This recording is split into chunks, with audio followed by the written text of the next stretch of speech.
Hello everyone. Today we are going to be solving problems on number basis. So we have this problem here and we are told to find x and y respectively in the subtraction above carried out in base 5. So the first thing we are going to do is write down our solution.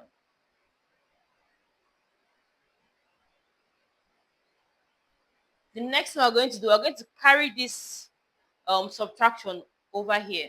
So we have 4243 minus 12x4. We're going to carry out our own subtraction and leave their results here. So 3 minus 4, this is in base 5. 3 minus 4, it can't go. So I'm going to take one value from here, leaving here with 3, adding one value here. This is in base 5. So the one value is going to be 5.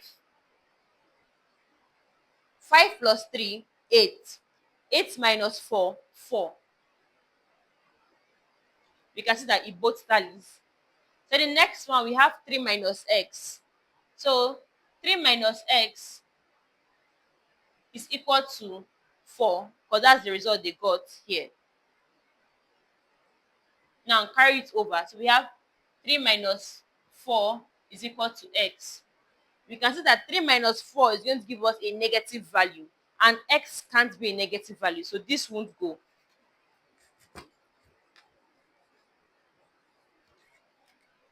Now we're going to take a value from here, making here 1, and here adding one value, making it 5. So we have 5 plus 3, which is 8. 8 minus x will give us what? The same 4. Now carry it over. 8 minus 4 equal to x. And 8 minus 4 is what? 4. So x is equal to what? 4.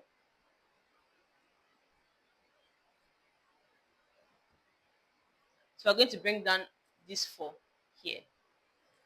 Now 1 minus 2, it can't go. We're going to take a value from here, which is making it 3, and putting a value here, which is 5. So 5 plus 1, 6. 6 minus 2, 4. We can see that our result is tallying with theirs. Now 3 minus 1 is what? 2. Therefore, y is equal to what? 2. Y is equal to 2 and x is equal to 4.